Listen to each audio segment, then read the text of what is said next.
வாய்ப்பு கிடையாது. மிளகாய் பூச்சி தைலம்னு சொல்லுவாங்க. இந்த தைலத்தை நீங்கள் ரெகுலராக யூஸ் பண்ணிட்டு வர வர வர வர உங்களுக்கான தலைவலி வந்து ரொம்ப அற்புதமாக சரியாகுங்க. அதே மாதிரி சாப்பிட்ற சாப்பாடு வந்து பார்த்தீங்கன்னா எதெல்லாம் அவாய்ட் பண்ணணும் அப்படின்னு பார்த்தீங்கன்னா, நல்லா டீப் ஃப்ரை பண்ண ஐட்டத்தை அவாய்ட் பண்ணிடுங்க.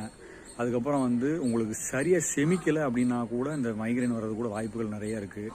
உங்களுக்கு எந்தெந்த உணவெல்லாம் சரியாக செமிக்க முடியலை அப்படின்னு நீங்கள் நினைக்கிறீங்களோ அதெல்லாம் அவாய்ட் பண்ணிங்கனாலே இந்த மைக்ரைன்லேருந்து உங்களால் ஈஸியாக வெளியில் வந்துட முடியும். ஒரே ஒரு பழம் ரொம்ப அற்புதமாக சப்போர்ட் பண்ணி கொடுப்பாங்க. அவங்க வந்து பார்த்திங்கன்னா ஃபிக்கு, அதாவது அத்திப்பழம்னு சொல்லுவாங்க இல்லைங்களா. அந்த அத்திப்பழம் நீங்கள் சாப்பிட ரொம்ப நல்லா உங்களுக்கு வந்து உங்களுக்கே ஒரு வித்தியாசம் தெரியும். அந்த தலைவலி, ஒத்த தலைவலியிலேருந்து நீங்கள் ஈஸியாக வெளியில் வர்றதுக்கு உண்டான வாய்ப்புகள் நிறையா இருக்கும். அந்த ஒரு பழம் மட்டுமே போதும்.